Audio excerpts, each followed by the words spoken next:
Thank you very much, and good morning, everyone. Your Excellency, Professor Yemi Osinbajo, Vice President of the Federal Republic of Nigeria, Chief Adu Ogbe, Minister of Agriculture.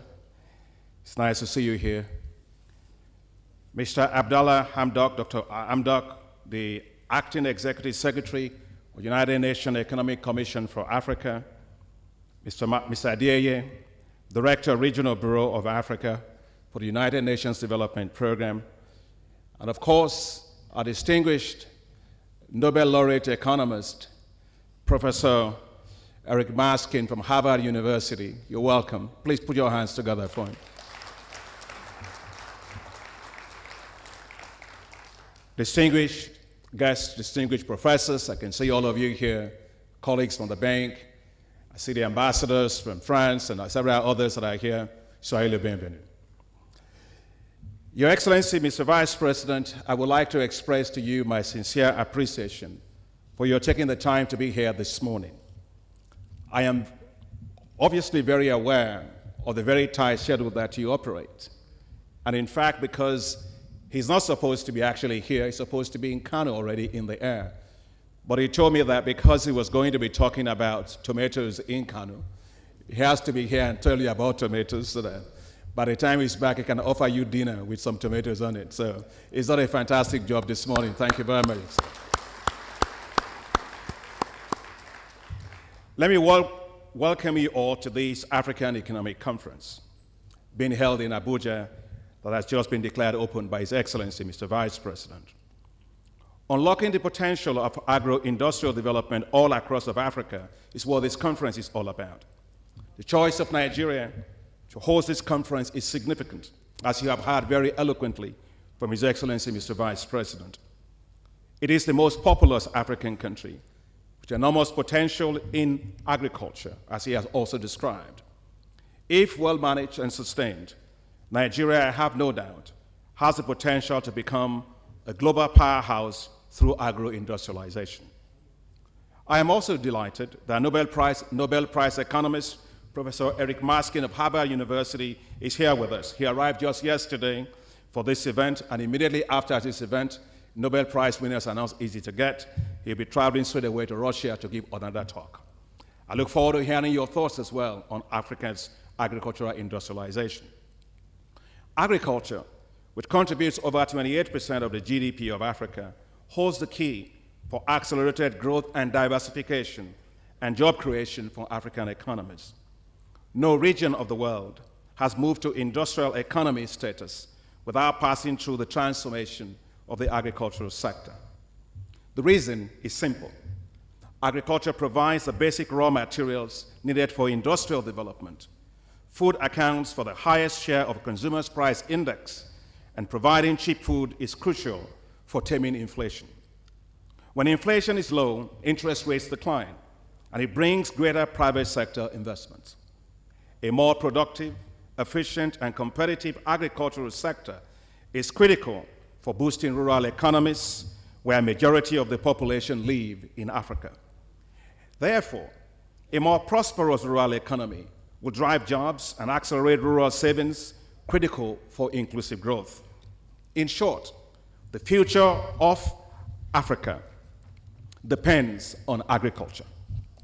I'm sure nobody would be very happy to hear that than Chief Ogbe, who is the Minister of Agriculture. So I might as well put a pitch in, Mr. Vice President, for his budget to be increased so he can do more.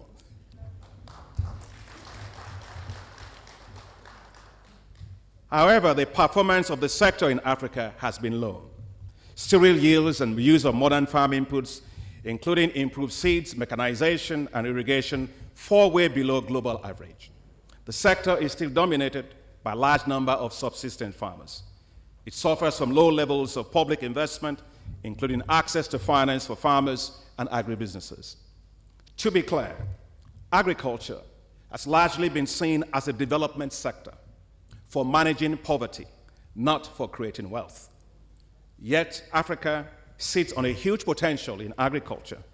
It is estimated that 65% of all the uncultivated arable land left in the world that would feed 9 billion people by 2050 lies in Africa. So, what Africa does with agriculture will also shape the future of food globally. Africa today spends $35 billion annually importing food. As it does, it decimates its own agriculture. It spends scarce foreign exchange importing what it can and what it should produce. It exports jobs and makes itself subject to price effects from global commodity supply shocks. Estimates show that food and agribusiness sector is projected to grow from $330 billion today to $1 trillion by 2030. The key is to unlock this opportunity. And it must start with treating agriculture as a business.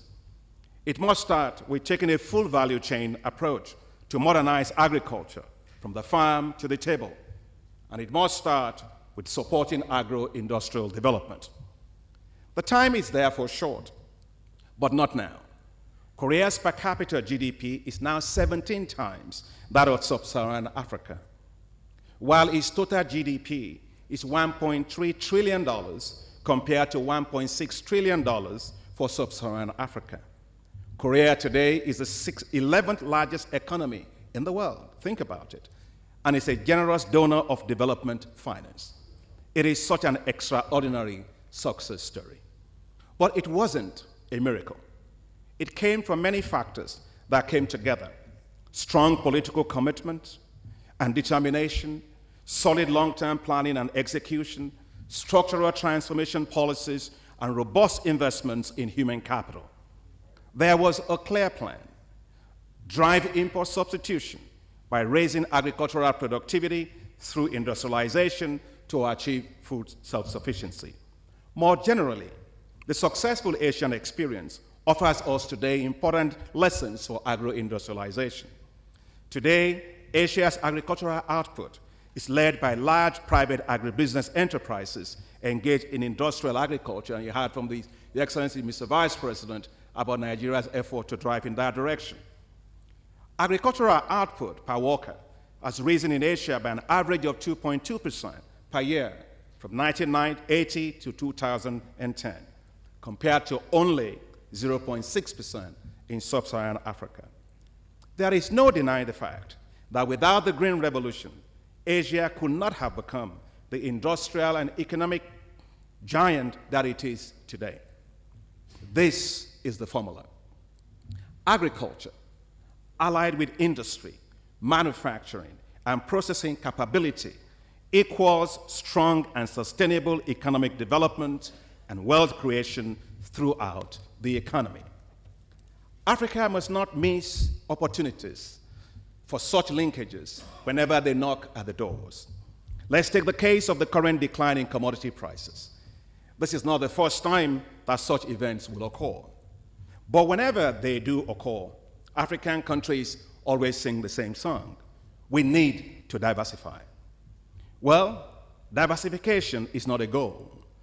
It is the outcome of well-planned policies for the structural transformation of economies. When I was minister in Nigeria, we moved aggressively on import substitution with the use of cassava flour for use as composite flour in bread making and confectionery industries. People laughed us to scorn, as you can imagine. Nigerians, they said, will never eat bread made from cassava flour. Well, unknown to Nigerians, flour millers, small, medium, and large, have now all shifted to partial substitution of wheat flour with cassava composite flours.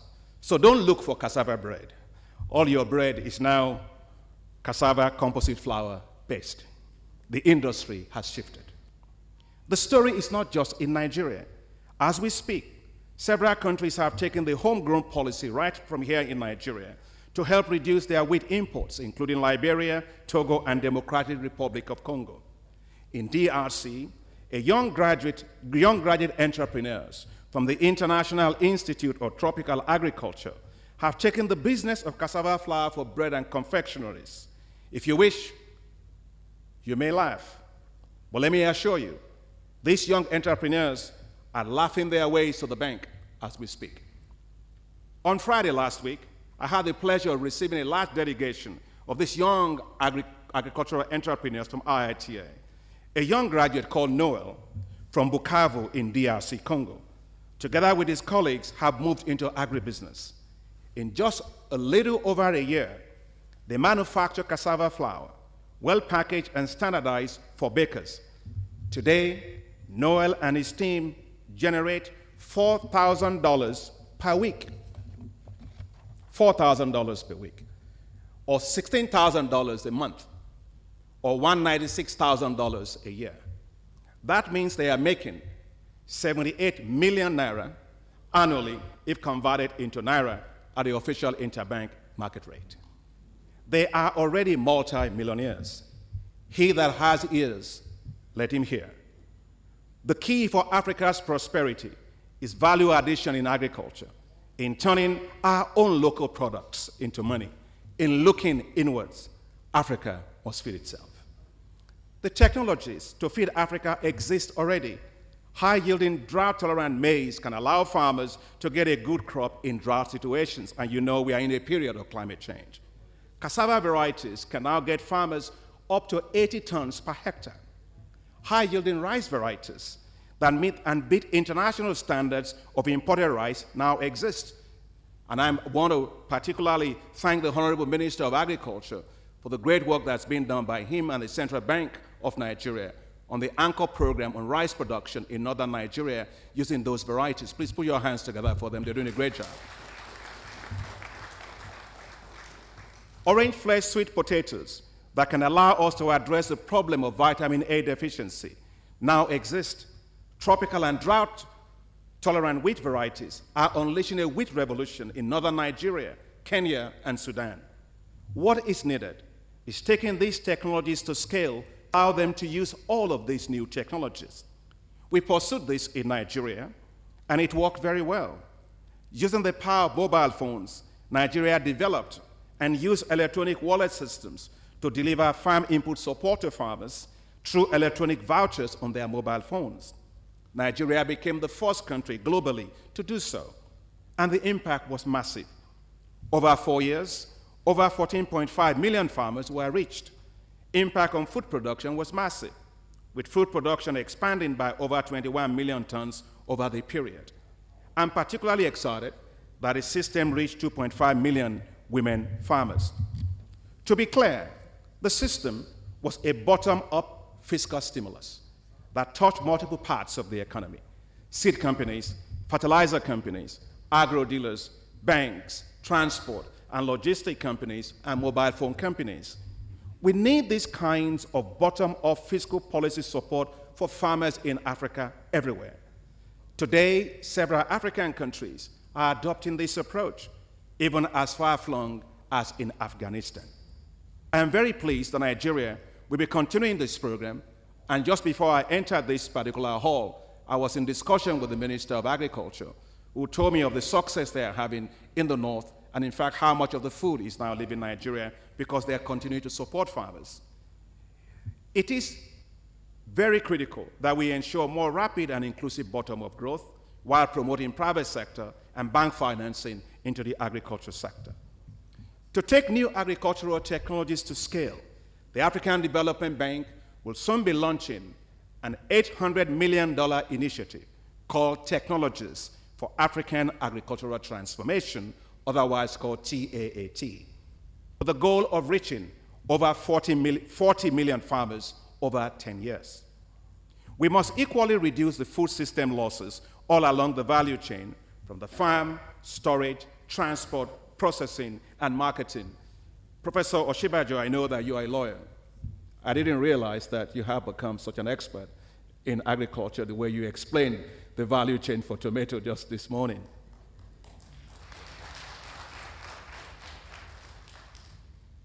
Food and agribusiness companies have little incentives to set up in rural areas. Poor infrastructure, especially the lack of access to electricity, roads, rail transport, and water, drive up their cost of doing business. What is needed is the development of large staple crop processing zones and agro-industrial zones, enabled with infrastructure such as power, water, and roads. This will drive down the cost of doing business, as well as significantly reduce post-harvest losses all across Africa. The African Development Bank will invest in the development of these staple crop processing zones and agro-industrial zones. The experience from Asia, especially China, on such special economic zones have a lot to offer to African countries. Africa must turn agriculture into wealth and move out of exporting basic raw materials. Times are changing.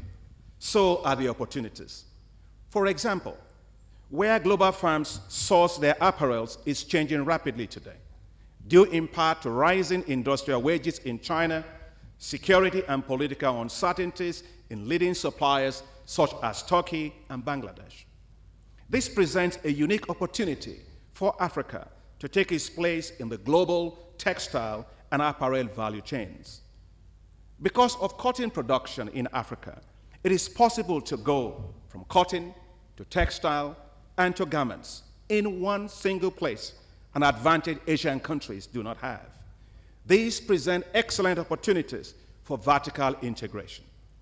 Ethiopia has achieved remarkable success with industrial parks for cotton, textile, and garments. Today, as we speak, some 20 global companies are engaged on developing its cotton, textile, and garment sector. Ethiopia expects to make $1 billion a year from textile and garments from just one industrial park, and they plan to do 14 of them. Africa, ladies and gentlemen, should be exporting processed cocoa, not cocoa beans. It should be exporting specialized ground African coffee instead of generic coffee beans. And it should be exporting finished textile products such as clothes, suits, dresses, shirts, not cotton lint. The remarkable progress of Kenya, Tanzania, Ghana, Ethiopia, Tunisia, and Morocco on the global horticulture industry shows that with well-designed policies, financing, and infrastructure, Africa can climb to the top of global value chains. We must also solve the challenge of access to finance, to expand access to finance for farmers and agribusinesses with commercial financing. Risk-sharing instruments will play a crucial role in this with regard to sharing risk of lending with commercial banks to the agriculture sector. Finance and farming, I'm sure the Minister of Agriculture will be the first to tell you, have not always been great partners. Agriculture, with all the share of the economy it has only 3% of the total bank lending that we have in Africa today, and that's not possible. That requires that we look for innovative approaches. Don't look further, just look at what Nigeria has done. When I was here with the Central Bank of Nigeria, 5% within 4 years. The lesson, ladies and gentlemen, is clear.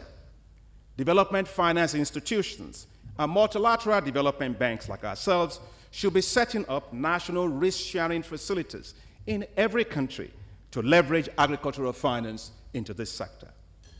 To drive agro-industrialization, we must be able to finance this sector. Doing so will unlock the potential of agriculture as a business on the continent. That is why, Your Excellency, ladies and gentlemen, under its Feed Africa strategy, the African Development Bank will invest $24 billion into agriculture and agribusiness over the next 10 years. And you can understand why. I am president of the bank, and I happen to have an agricultural background.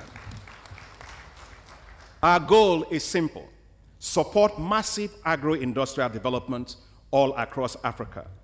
To make this happen, there is need for well-directed public policies to incentivize the agricultural sector, especially agribusiness and food manufacturing companies. And when this happens, Africa will have turned the corner and taken its rightful place as a global powerhouse in food and agriculture. Now our task is to make it happen, and I have no doubt that we can. Thank you very much.